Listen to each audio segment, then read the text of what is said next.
Satu hal yang menarik dari kelompok Salafi Wahabi itu adalah ilmu hadis. Itu yang menarik. Ini yang banyak orang-orang santri-santri kemudian mengira, oh ini yang benar Ahlussunnah yang begini nih. Hadis riwayat fulan. Gitu. Kalau nyebutin hadis tuh pakai hadis riwayat fulan. Rawahul Bukhari fi sahihi. Disahihkan oleh Albani. Nah, di belakangnya ada begitunya tuh. Itu bikin kita semangat. Akhirnya adalah 2 tahun lebih sampai 3 tahun. Kok malah saya musuhan sama teman saya sendiri. Musuhin guru saya sendiri. Bahkan su'ul adab kepada orang tua. Bapak saya dulu senang dengerin musik Ebit GAD. Kayaknya pakai hafal tuh lagunya tuh ya. Saya dengar suara pakai enak soalnya ya. Itu di rumah saya lemparin pakai ke belakang, ke parit. Cium, tuh nanti ada lagu Dewi Yul. Cium, ya. Kamu kan tahu kan Dewi Yul kan? Udah nggak tahu. Itu zaman-zaman kita dulu tuh ya, Betaria Sonata. Saya ambil lempar semua. Bahkan tip saya rusak.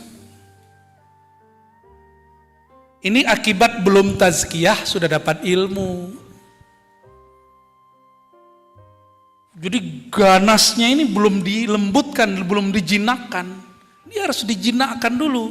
Keberingasan dalam diri, baru diajarin ilmu. Kalau udah jinak ini, udah muncul al-uns billah, baru diajarin ilmu. Maka tambah ilmunya, dia tambah lembut. Dalam kelembutan itu ada kekuatan yang azim. Kekuatan yang luar biasa. Kalian tahu orang-orang militer, polisi militer sama. Itu kalau mereka keras di kantor, di rumahnya lembek semua itu. Letoy di rumah itu udah ya. Sama istrinya yang tidak sekuat dia. Emang begitu. Kuat badannya, kuat gertakannya, emosinya. Di rumah takluk. Rata itu 90%. Kan yang ngomong kawan saya sendiri yang anggota ya kan. Kok bisa begitu? Ya begitulah adanya.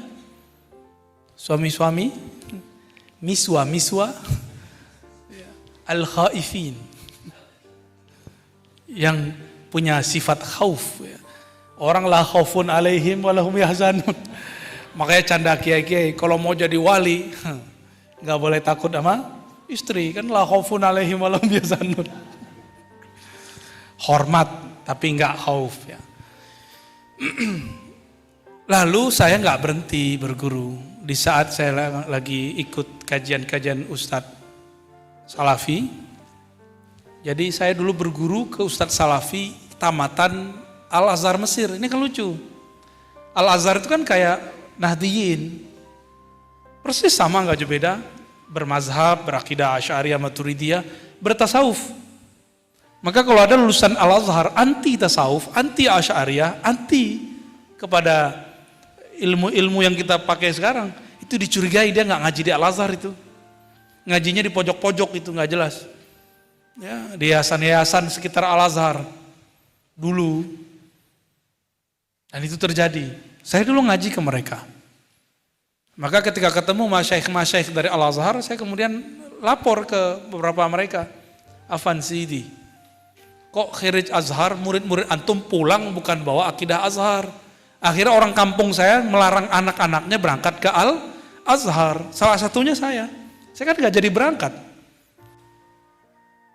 Beasiswanya ada.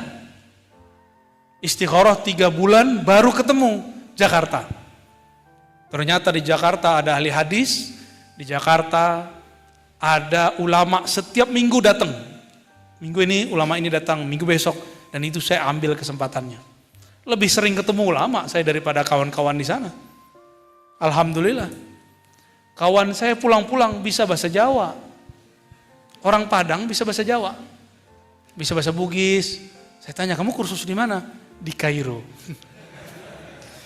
Cakep tuh ya. Inna fi dzalika laayatin lil alimin. Dia ngamalin ayat itu kayaknya. Surat Rum. Sesungguhnya dalam perbedaan bahasa dan warna Ada tanda-tanda bagi orang yang alim. Dia alim banyak bahasa. Bahasa Jawa, bahasa Melayu, bahasa Indonesia, bahasa Arab pasti kan? Lumayan. 4 bahasa pulang-pulang. Maka kemudian di Mesir, di Al-Azhar ada peraturan ketahuan ngaji di luar Al-Azhar, DO.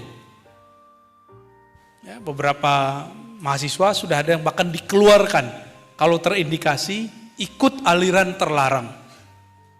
Ada beberapa sahabat kita dilarang ke suatu tempat di Samanut, datang di ke sana, ditangkap sama surtohnya, polisnya, askarnya. Ada yang stres, ada yang nggak lanjut kuliah, ada yang lanjut. Kasihan, ya, kasihan. Tapi saya ingat Gus Dur Pak Kiai. Gus Dur nyampe di Al-Azhar malah main-main. Kata beliau, kitab yang dibaca di ruak, yang dibaca di kampus sama aja. Di ruak itu kayak ginilah kira-kira, masing-masing pojoknya ada kiainya. Yang dipelajari kitab apa? Ujurumiyah, Sanusiyah, Fathul Mu'in, itu yang dipelajari di sono. Hasyiahnya Zakaria Al-Ansari, hasyiahnya Ibnu Hajar Al-Asqalani, Al-Haytami. Itu mereka belajar kitab-kitab itu, dan kitab itu sudah selesai semua. Gus Dur waktu di Jawa. Jadi kitab yang kalian pelajari di sini nggak kalah keren dengan yang dibaca di Timur Tengah. Maka menurut saya pesantren cukup buat Mahat Ali. Santri-santri masuk Mahat Ali aja, nggak usah keluar. Ilmunya orisinal, sanadnya jelas. Cuma kan santri orangnya nggak puas ya. Alasannya ikut Imam Syafi'i pindah kota. Ya jalan-jalan. Ya nggak apa-apa juga sih. Dengan semangat mendengar dari banyak guru, saya kemudian ketemu lagi guru-guru yang membimbing kepada yang baik. Jadi saya nggak punya satu ustadz, ustadznya lebih dari 5. Malam ini dengan kiai ini, saya dulu kan nggak nyantri kayak kalian. Dulu ngalong, tahu ngalong kan? Pulang-pulang jam 2, pulang-pulang jam 1, kadang-kadang pulangnya esok pagi. Tidur dulu di surau. Di situ saya belajar thorikot, belajar kitab Al-Hikam. Ya. Dulu masih ada, di kampung saya dulu masih ada. Belajar ilmu-ilmu ma'rifat. Dulu kita di surau-surau. Sekarang kiainya sudah meninggal, buya-buyanya sudah meninggal. Jadi saya dikasih gelar buya itu dari sana. Jadi itu bukan buat-buat sendiri.